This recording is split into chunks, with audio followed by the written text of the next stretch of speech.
basado en la esclavitud. Mentir. Bienvenidos, esto es Líderes de Archivo, el programa que da que hablar y le da la palabra a los líderes de la Argentina y del mundo. En esta ocasión vamos a hablar de Evo Morales, el dirigente cocalero que llegó a ser presidente de Bolivia, reelecto en 2 oportunidades, este es su tercer mandato. Asumió el 22 de enero del año 2006, luego de una reforma constitucional, fue reelecto en el año 2010 y nuevamente reelecto en el año 2015, tiene mandato hasta el año 2020. Claramente Evo Morales se inscribe en la lista de presidentes latinoamericanos que en los años 2000 llegó para conformar esa unidad de gobiernos progresistas, podríamos llamarlo de alguna manera, porque cada uno tiene su particularidad. Claramente Evo Morales es de los presidentes que tienen una formación marxista mucho más arraigada. De hecho, llegó al gobierno a través del movimiento al socialismo, el MAS, que fue su partido con el que recorrió todo Bolivia para, primero como dirigente cocalero de los trabajadores de la coca en Bolivia, donde se hizo popular, y después en la campaña electoral para llegar a ser presidente de Bolivia. Claro, y en cuanto asumió, provocó una revolución en Bolivia, revolución en todos los sentidos. Primero, porque nacionalizó el gas. El gas para los bolivianos es como el cobre para los chilenos. Y nacionalizar el gas, como Salvador Allende había nacionalizado el cobre en Chile, fue una revolución. En Bolivia pasaba una situación muy particular. Bolivia es uno de los principales exportadores de gas. Los argentinos lo conocemos bien. Sin embargo, los bolivianos tenían que comprar garrafa a un precio sideral. Bueno, esta es la situación, construyendo gasoductos. Esta es la situación que vino a resolver Evo Morales, sacando a muchos bolivianos de la pobreza, con un gobierno con baja inflación, con un gobierno en donde realmente las masas populares lograron un nivel de vida que no habían tenido en toda su historia en uno de los países con mayor desigualdad, era en Latinoamérica, y además con una particularidad: el primer presidente indígena de Bolivia. Estamos hablando del 2006, un país con mayoría de indígenas. Recién en el año 2006 logró tener un presidente de esa condición. Y vamos a arrancar este programa precisamente viendo la asunción de Evo Morales, que tuvo todas las características de su tradición cultural indígena, y también vamos a ver algunos de esos discursos de los primeros años de gobierno. Hay un libro, Jefazo, de Martín Sivak, que se los recomiendo muchísimo para ver lo que era la casa de gobierno en Bolivia cuando Evo Morales llegó, y la verdad tuvieron que aprender sobre la marcha un montón de cosas, y hoy Bolivia es ejemplo en el mundo. Así que vamos a arrancar con la asunción de Evo Morales y los primeros discursos de aquellos primeros años a partir de su asunción el 22 de enero de 2006.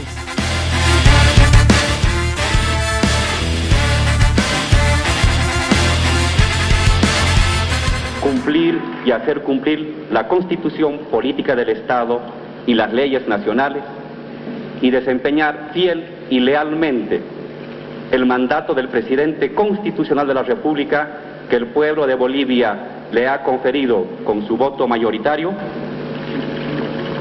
Si así lo hiciera, la historia, la patria y el pueblo lo premiarán. De lo contrario, se lo demandarán. Queda usted posesionado como presidente constitucional.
de ciertas agresiones, provocaciones, de codicia, de envidia.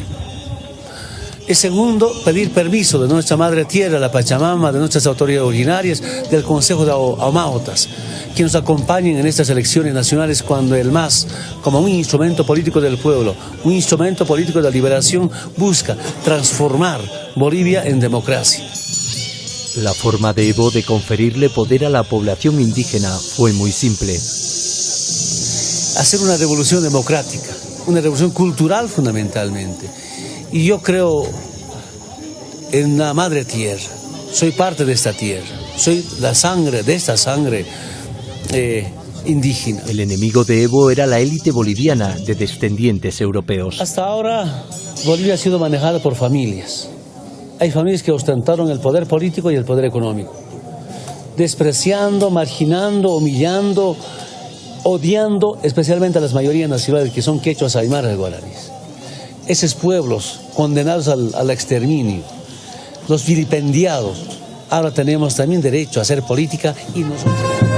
Si estamos pidiendo por el poder, estamos hablando que los dueños de esta noble tierra, los dueños absolutos de esta noble tierra, que son los aymaras, los quechuas, los chiquitanos, queremos el poder político. Entonces, compañeras y compañeros, he entendido perfectamente por qué luchó Tupac Katari, por qué luchaban nuestros dirigentes, nuestros abuelos. Estaban luchando por los recursos naturales. Y es verdad que nos hemos planteado, y ahora que está más cerca, mediante la Asamblea Constituyente, cómo recuperar o nacionalizar todos los recursos naturales, forestal, mineral, especialmente los hidrocarburos. La lucha que llegará, vamos a cumplir nosotros, hermanos y amados. Concentración, dice, un indio va a ser presidente. ¿Cómo será ese indio con plumas? Soy igual que ustedes finalmente. Que tenemos los mismos derechos, aunque lamentablemente hemos sido sometidos a políticas de exterminio. Si vos presidente mandar a Bolivia, pero obedeciendo al pueblo boliviano. Ahora estamos en una lucha electoral. Y al pueblo le encanta que llevemos la banda presidencial, que es muy significativo en términos de la patria, y el movimiento popular se siente orgulloso porque estoy con la banda presidencial, porque nunca el pueblo boliviano, el movimiento indígena, el movimiento popular, su representante puede llevar. Ese no es mucho problema. El pueblo ha conquistado a costa de su sangre el derecho de que nuestra riqueza hidrocarburífera vuelva a manos de la nación y sea utilizada en beneficio del país. El Estado recupera la propiedad. Ha llegado este momento histórico para refundar a nuestra querida amada patria Bolivia. Solo queremos que seamos iguales en nuestros derechos. Igualdad, dignidad, libertad para todos los bolivianos. Eso es lo que buscamos.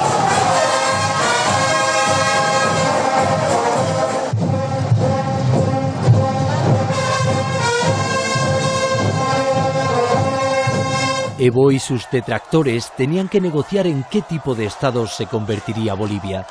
La oposición quería autonomía del gobierno indígena, el pueblo quería otra cosa.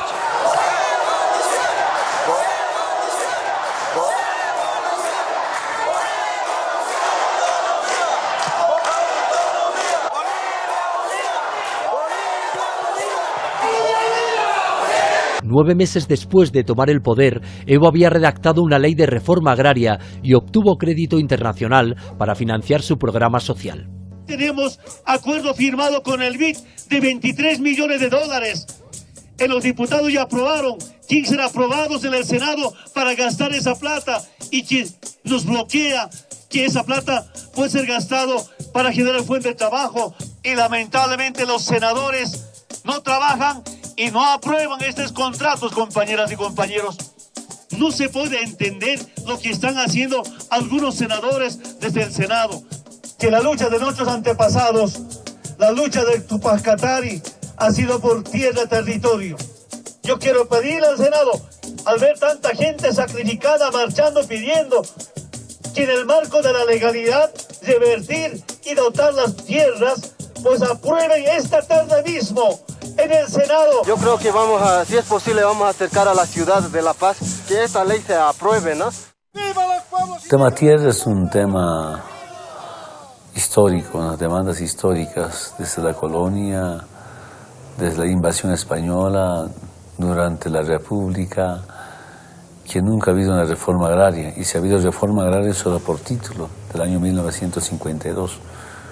Y por eso ahora apostamos por una revolución agraria que consiste en acabar los terratenientes en el oriente boliviano.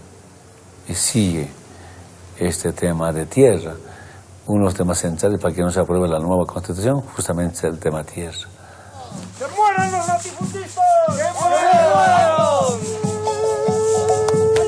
Pero el 12 de septiembre de 2008, los seguidores de los terratenientes masacraron a 16 campesinos desarmados que iban a una manifestación a favor de Evo.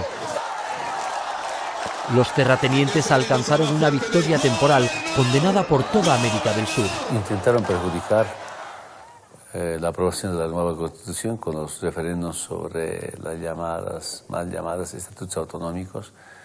Incluso engañaron diciendo que al día siguiente del referéndum iban a aplicar su autonomía. Nosotros dijimos que era ilegal, era inconstitucional, era inaplicable. Intentaron aplicarlo con violencia, fracasaron rotundamente. Ahora vamos a constitucionalizar las autonomías para poder ser aplicadas. Yo saludo la gran conciencia del movimiento popular, del movimiento campesino, indígena, obrera.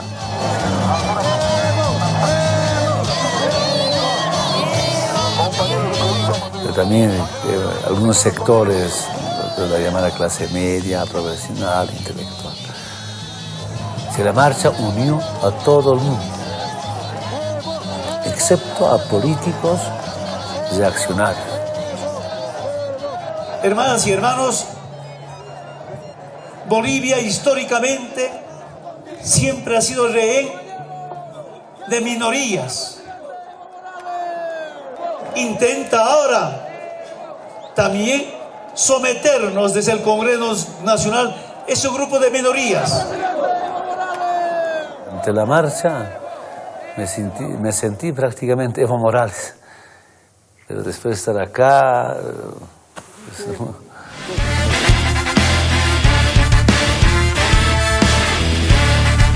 Evo Morales es un dirigente de decir las cosas claras y de hablar claramente, y además de tener un rol muy activo a nivel internacional, no solo en la región, sino también en el mundo. Tuvo mucho que ver junto a Néstor Kirchner con la creación de UNASUR, por dar algún ejemplo. También un dirigente de una estrecha relación con Fidel Castro, con Morales, el presidente venezolano, y que también junto a ellos se ha enfrentado a las políticas norteamericanas para la región y para el mundo. Por eso ahora vamos a escucharlo en su rol diplomático como presidente, pero hablando en Naciones Unidas, algunos de sus principales discursos en el año 2006, 2011, 2010, en donde da una clara posición de lo que es el capitalismo en el mundo, de lo que es la explotación, unas definiciones políticas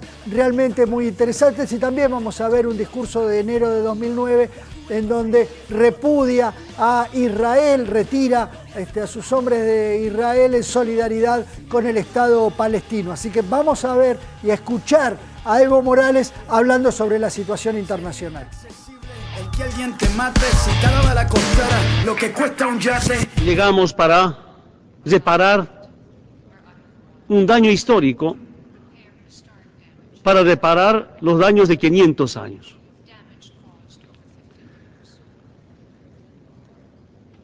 Durante la República, igualmente discriminados, marginados, jamás tomaron en cuenta esa lucha de los pueblos por la vida, por la humanidad. durante los 20 últimos años, con la aplicación de un modelo económico, el neoliberalismo, que continuaba el saqueo a nuestros recursos naturales, la privatización a los servicios básicos. Convencido y estamos convencidos, la forma de privatizar los servicios básicos es la mejor forma de violar los derechos humanos. Y estas pequeñas consideraciones nos obliga, y me obliga a decir acá la verdad sobre la vivencia de esas familias. Vengo a expresar ese sentimiento por la humanidad de los pueblos, de mi pueblo. Vengo a expresar el sufrimiento producto de una marginación, de una exclusión.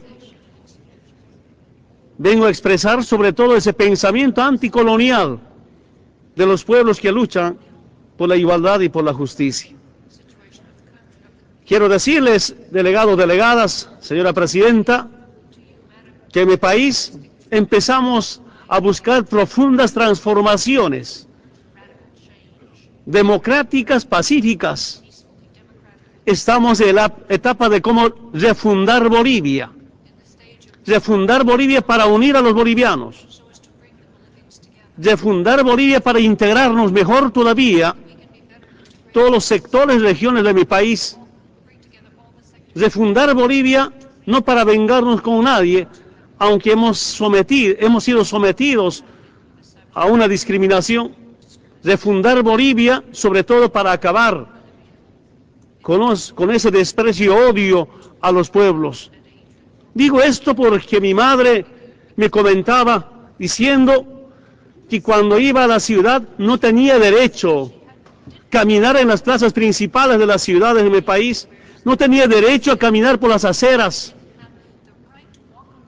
Hace 30, 40 años recientemente, pero felizmente hemos decidido pasar de esa lucha social, sindical, comunal, a una lucha electoral para ser nosotros los actores de resolver los problemas sociales, los problemas económicos, los problemas estructurales.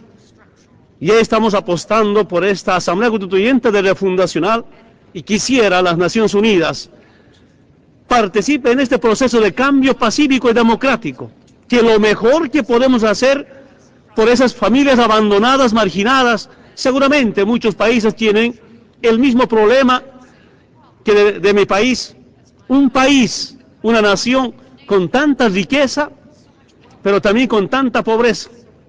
Los recursos naturales históricamente robadas, saqueadas, subastadas por los gobiernos neoliberales, entregadas a las transnacionales.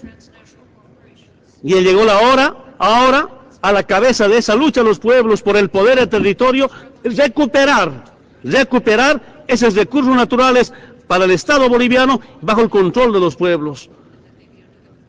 Y cuando hablamos de recuperar nuestros recursos naturales, bajo esa campaña sucia de acusaciones nos dicen que el gobierno de Evo Morales no va a respetar la propiedad privada. Quiero decirles, en mi gobierno se respetará la propiedad privada. Es verdad que necesitamos inversión, necesitamos socios, no patrones, no dueños de nuestros recursos naturales. Entendemos perfectamente que un país subdesarrollado necesita inversión, y quiero decirles, para la aclaración de todo el mundo, de algunas preocupaciones y de algunas falsas acusaciones. Si el Estado boliviano ejerce el derecho de propiedad de un recurso natural como es el gas natural, los hidrocarburos, el petróleo, pues no expulsamos a nadie, no confiscamos a nadie. Se respetará, pero sí garantizará que recuperen su inversión y que tengan derecho a ganar, pero no ganarán como antes, de lo grueso, para después no resolver los problemas sociales en el país. Cuando digo que hay una profunda diferencia entre la cultura de la vida frente a la cultura de la muerte, siento que va a ser difícil de entendernos con políticas económicas que concentran el capital en pocas manos. los datos demuestran que el 1% de la población en el mundo concentra el 50% de la riqueza. Si hay estas profundas diferencias, ¿cómo podría resolverse la pobreza? Y si no acabamos con la pobreza, ¿cómo podría garantizarse la paz duradera? Además de eso, el imperialismo busca controlar las fuentes de energía en todo el mundo. Para eso tienen instrumentos de imposiciones, de controles, de invasiones permanentes. Y no es de ahora, siempre. De niño me acuerdo perfectamente antes, cuando había rebelión de los pueblos contra un sistema capitalista, contra los modelos económicos de saqueo permanente a nuestros recursos naturales, a los dirigentes sindicales, a los líderes políticos de tendencia izquierdista, les acusaban de comunistas para detenerlos, a las fuerzas sociales les intervenían militarmente, confinamientos, exilios, matanzas, persecuciones, encarcelamientos, acusados de comunistas, de socialistas, de maoístas, de leninistas, marxistas-leninistas. Siento que eso ahora ha terminado. Ahora no nos acusan de marxistas ni leninistas, sino ahora vienen otros instrumentos como el narcotráfico, el terrorismo. Y en países donde hay tantos recursos naturales, especialmente relacionados a temas energéticos, ahí preparan intervenciones cuando sus presidentes, cuando sus gobiernos, cuando los pueblos no son procapitalistas ni proimperialistas. Después, de acá se habla de una paz duradera. ¿Cómo puede haber una paz duradera con bases militares norteamericanas? ¿Cómo puede haber paz duradera con intervenciones militares? Señor presidente de la Asamblea, siento que nuestras Naciones Unidas están sometidos al Consejo de Seguridad, están subordinados al Consejo de Seguridad. ¿Para qué sirve estas Naciones Unidas? Si aquí un grupo de países deciden intervenciones, matanzas, ¿será Consejo de Seguridad para quiénes? Consejo de Seguridad para presidentes, para gobiernos o pueblos proimperialistas o procapitalistas. Pero es un Consejo de inseguridad para presidentes, pueblos o gobiernos que buscan la liberación, no solamente la liberación social ni cultural, sino la liberación económica, la recuperación de sus recursos naturales. Estas son nuestras profundas diferencias de presidentes de gobiernos de los distintos continentes que participamos en este foro de las Naciones Unidas. Si quisiéramos que esta organización, las Naciones Unidas, tenga cierta autoridad para hacer respetar las resoluciones, pues tenemos que empezar a pensar refundar las Naciones Unidas. Las Naciones Unidas no pueden seguir siendo tal como está. Yo quiero comentarles cómo hacer frente a esta responsabilidad que tenemos los presidentes, los gobiernos, para liberar nuestros países. Algunos temas importantes de la experiencia vivida como presidente.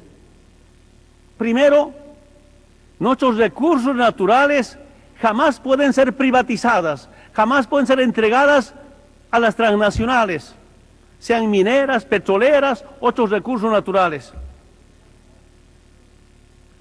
Antes de que llegara al presidente, los hidrocarburos estaban en manos de las transnacionales. ¿Y qué decían los contratos? Los contratos decían: el titular adquiere el derecho de propiedad en boca de pozo.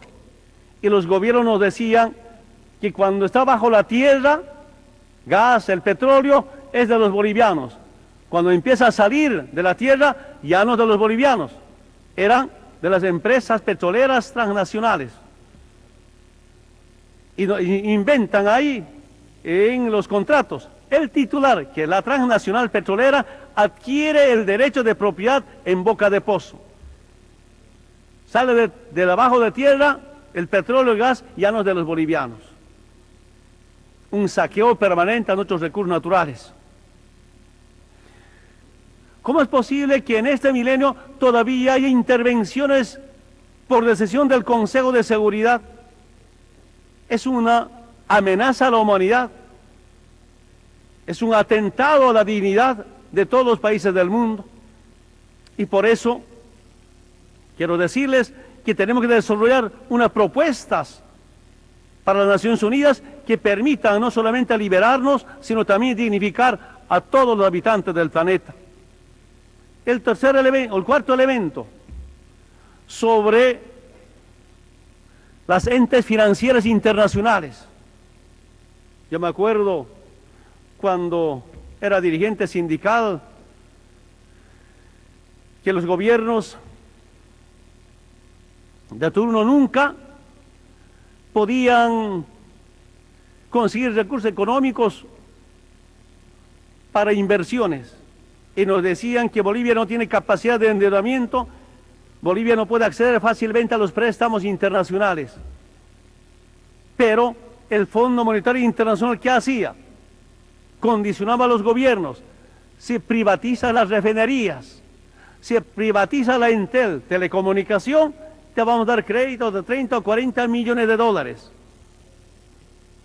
Una banca usurera, créditos condicionados, que esos créditos condicionados con seguridad no dan ninguna solución. Además de eso, no hay créditos para estados, no hay créditos para sector productivo, sino servicios y comercio. Y créditos, especialmente a las transnacionales. Cuando llegué a la presidencia, una empresa petrolera me decía: el gobierno nos tiene que garantizar 100 millones de dólares para la construcción de un gasoducto. Si yo me preguntaba, ¿para qué sirve esa empresa petrolera transnacional si el gobierno tiene que garantizar un crédito de 100 millones de dólares? Las Transredes. Finalmente, esta petrolera no estaba conspirando políticamente. Como estaba conspirándonos, decidimos nacionalizar la propiedad de esta empresa petrolera, Transredes, que eran dueños de los ductos de gas, de petróleo. Expulsamos y finalmente nosotros como empresa del Estado y Yacimientos empieza a invertir y no nos hemos prestado ni un dólar. Ya está en construcción el gasoducto GCC, gasoducto Carrasco-Cochabamba. Pero se seguía, la transnacional seguramente nos hubiera obligado a que garanticemos un préstamo, un crédito para la transnacional. Ustedes saben, amables oyentes, que yo vengo del movimiento campesino indígena y nuestras familias, cuando se habla de una empresa, se piensa que la empresa tiene mucha plata, carga mucha plata, son millonarios. No podía entender cómo una empresa pida al Estado que se lo preste plata para la inversión correspondiente. Y por eso digo que estas entes financieras internacionales son los que hacen negocio mediante las empresas privadas, pero quienes tienen que pagar eso justamente son los pueblos, los estados. Entonces tenemos que empezar a crear otras instancias financieras. Felizmente, en Sudamérica estamos avanzando muy bien.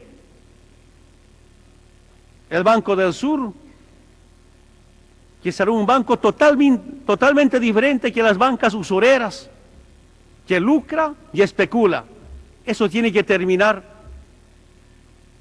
Esta integración regional para liberarnos de cierta dominación, es importante profundizar, aunque en Bolivia tenemos que recuperar o resolver algunas barreras que tenemos. Siento que en nuestras intervenciones como presidentes tenemos coincidencias teóricamente. Todos aquí, en este lugar, somos grandes defensores de los derechos humanos, que buscamos la paz, que defendemos la democracia, pero en los hechos estamos divididos. Naciones Unidas son naciones desunidas. Esa es nuestra gran diferencia. Con mucha atención he escuchado la intervención de nuestro secretario general de las Naciones Unidas, señor Ban Ki-moon. Nos dice que hay que cambiar el mundo. Estamos muy de acuerdo en que hay que cambiar el mundo. Pero ¿cómo podemos cambiar el mundo si no cambiamos a las Naciones Unidas? ¿Cómo Naciones Unidas puede ser responsable del intervencionismo en muchos continentes? Después de llegar acá hace un momento he escuchado 2 o 3 intervenciones de algunos países. A mí me ha alegrado bastante. Que felizmente hay una rebelión de estados contra las potencias, contra el imperio, contra el sistema capitalista. Y se me alegra muchísimo. Porque cuando el 2006 vine por primera vez acá, solo los países del ALBA, con mucha claridad ideológica, política, programática, todo por el pueblo. Y conozco algunos países de los otros continentes, con mucha timidez, mucho miedo. Ahora siento que estamos perdiendo el miedo frente a las potencias. Quiero decirles, delegadas, delegados, queridos presidentes, presidentas, no tengamos miedo. No hay que tener miedo al imperio ni al capitalismo. El capitalismo y el imperialismo no es ninguna solución para la vida y para la humanidad. Estamos viviendo en tiempos de crisis del capitalismo, crisis alimenticia.